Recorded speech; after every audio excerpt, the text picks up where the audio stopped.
A lot of anti-gun people like to say that weapons don't do anything good, or only focus on guns when they go bang and someone gets shot. Here's the deal. There are weapons sitting around not doing anything that deter crime every single day. On hips and in cars. Those guns cause criminals to think twice.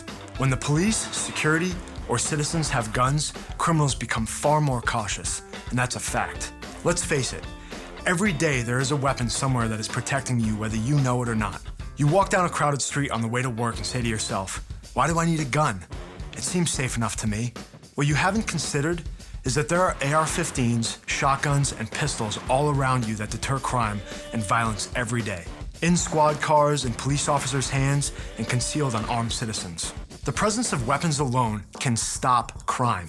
And when you take them away, the bad guys have the upper hand. Let's take Chicago, for example. It has some of the strictest gun laws in the country, and the crime is through the roof.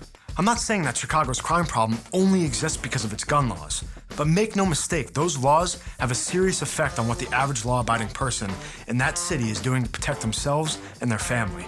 I'm not from Texas, but it's just known, don't go breaking into someone's house in Texas, because most likely they're gonna have a gun.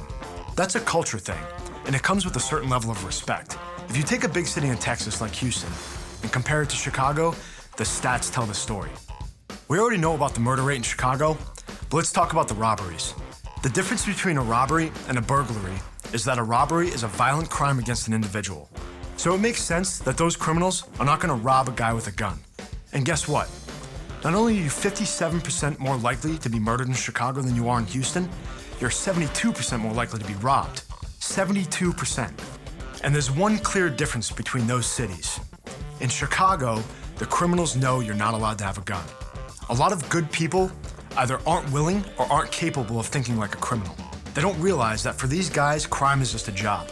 It's how they pay the bills. They don't want to take the risks that they don't have to. And for them, every gun in the hands of a good guy, whether it's a police officer or a citizen, is a risk that they don't want to take. Those guns that you never see or think about behind locked doors and concealed in purses and under jackets make you safer. You'll never hear it in the media because for them, if no one gets shot, it's not a story. But it's not like there aren't criminals in Houston. They just don't like taking chances to put their lives at risk.